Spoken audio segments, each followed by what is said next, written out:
Over a decade ago, I started my first company. And so in today's video, I want to share with you what I wish I had told my 18-year-old CEO self at that time. These are just some general entrepreneurial lessons that hopefully another person can find potentially useful in the case where you're younger and you're thinking about potentially becoming an entrepreneur. The inspiration for this video is that one of my helpers for my company today is a 16-year-old who has been sort of a mentee of mine, and I've really enjoyed working with him because it's given me an opportunity to share some lessons that I wish somebody else had told me when I was around that age as well. So the first thing that I tell my 18-year-old CEO self is that really that title means nothing at that point in time. I think that part of the reason why I started a company at that point in time was just because I felt like I needed to do something in the world, that I needed to change the world in some sort of way.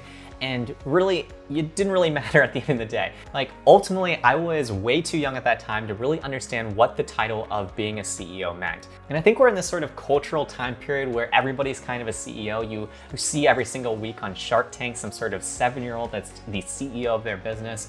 And it really is creating this sort of impression that you have to do something really fast and really young. And that's something that I wish that I had been told earlier on, which is just that you don't have to go change the world when you are 18 years old or younger. Oftentimes at that point in time, what you can do though, is you can just learn the ins and outs of how to run a business. But at that time, I think that I tried to take on this sort of title without even really fully understanding what it meant to be a CEO. What does it mean to operate an effective business? What is required in terms of making your team happy, in terms of creating documentation that's effective, or even just creating a value or service that other people are willing to pay money for? At that point in time, I was just too young to understand that. And I think it only came from working with other entrepreneurs that were older than me or later on in their journeys that I started to understand those sorts of inner workings. The second thing I would tell my 18-year-old CEO self at that time is that ultimately, your first project is not likely to be your last. At that point in time, it was my entire life for about 1.5 years or so when I started my first company.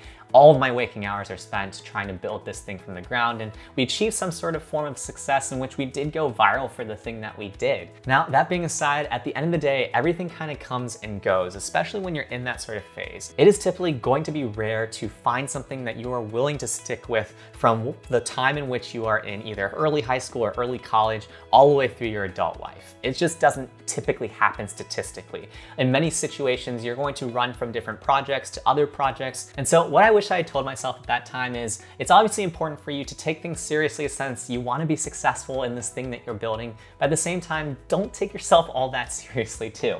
It's good to get some foundational experience, but from there, what you can do is you can use that experience to then go to your next opportunity. And then from there, you can think to yourself how you can transfer some of the learning experiences you had from the earlier experience into the new opportunity that you might have in front of you. At that particular point in time in my life, I wish I had been a little bit more diversified in terms of the different interests that I had in place. I spent all my time obsessing about building this thing up, and I was with my co-founder at that time, but I didn't feel like he was really doing as much of the heavy lifting as I was. And so it just led me to not really be all that happy about running my own company, which was kind of the whole shtick in the first place as to why I wanted to do that, was because I wanted to feel that freedom of owning my own sort of business. The third thing that I wish I had told myself back then is that you really don't know what you don't know.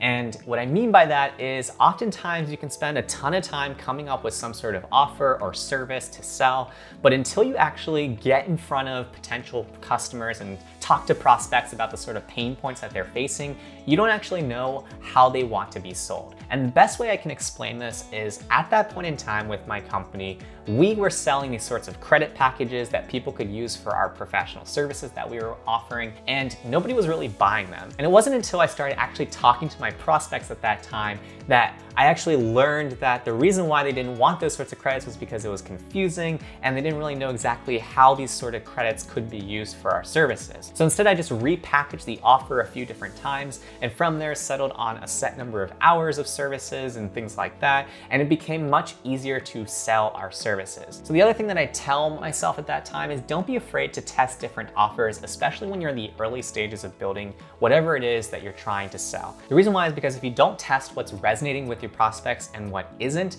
then you're just gonna get stuck in a dead end. And that's something I think where me and my co-founder wasted a couple months at that time trying to make that model work, as opposed to just getting in front of more prospects and pitching this model and getting that sort of feedback earlier on.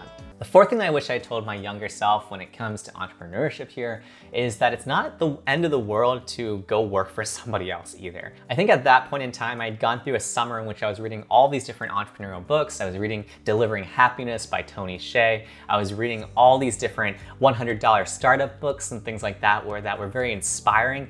But at that point in time as well, I didn't have all that much business experience. I had run a tutoring business and some web design businesses in high school, but none of them were super serious. And so the benefit of working for somebody else that is a little bit further along than you at that point in time in your life is that you get to learn what's working and what's not working for them. And it's from observing other people that are in later stages of the game than you that you're then able to pick up on how you can potentially cut some corners as you yourself start to play that section of the game. So what I mean by that is don't compare, where you are today with another person that is 10 or 20 years older than you and that's been an entrepreneur for a while, because they've seen way more war stories than you have in terms of just life experiences. And so I think that's something I would have told myself at that point in time is go work for another entrepreneur that's actually a little bit further along than where you are, just so you can understand what they're thinking about in terms of how they're facing the challenges of their business. That's actually something that I ended up doing a couple years into my college experience, in which I spent one summer actually working for a startup that was a couple million into their revenue journey. And it allowed me to get an inside look in terms of sorts of business challenges that the co-founders of that business were facing and how they were tackling it. The fifth thing that I tell my 18-year-old self is really maximize for your learning experiences at that point in time in your entrepreneurial journey. It's really easy to get caught up into the idea of wanting to make a lot of money. In fact, I went through all of my life without an allowance, and so I always wanted to find a way to make money. That being said though, what you have to understand is that it's more important for you to understand how exactly can you create new value in the world or additive value in the world than just re-spinning something out. That's something that actually came up in a conversation with that 16-year-old that's been working with me, in which he has some friends that have been making some decent money doing some sort of black hat stuff in terms of SEO. And what I had to tell him is that, ultimately your friends might be able to do that for a little while, but at the end of the day, they're not really creating true value in the world. They're not creating something that's adding incremental value to somebody else's life. And as a result, while they might be able to do that for some time, ultimately the algorithm is going to catch up to them. It just inevitably happens, in which if you're just to think about a 16-year-old and their friends, yes, you might be an absolute genius in the world, but to think that your friends are actually going to be smarter than the entire engineering teams at Google who are actively working on figuring out malicious activities like that is just something that is unlikely in terms of outcomes for your friends to win at. And so this is something that I had to kind of reframe him on, and something I had to help him understand is that there's always going to be a shortcut. Regardless of what you're doing in life, there's always going to be a shortcut that's presented to you at a certain point in time. And the important thing for you to understand is that you have to make a choice as to whether or not that's actually a meaningful shortcut that is legitimate, or it's something in which you actually have to go on a much longer journey to get the experience that you need and really understand something at a bigger level. And so in this particular situation, this was something that I had to experience myself, but I went through that same stage too, in which when I was a teenager, I was actively on those get paid to sites where you complete surveys for a couple bucks and things like that. But after a while spending hours completing these surveys, what you realize is that you only get $1 or $2 for submitting those surveys, and that the actual winner in that situation is the person that created the survey site that is working with all the advertisers to line up the right demographics with the surveys that they are posting on their site. That is where the value creation is. And so if I were to tell my 18-year-old self something else, I'd say learn how to create value and learn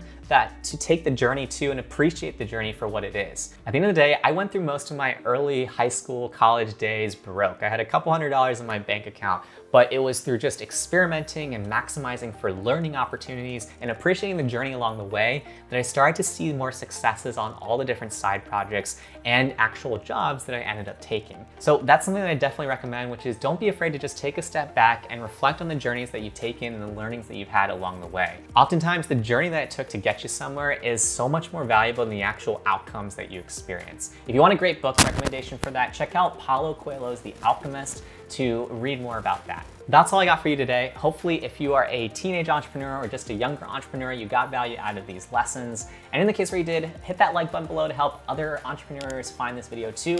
And check out my video over here where I dig into some other things that I learned in my first year as a first-time founder.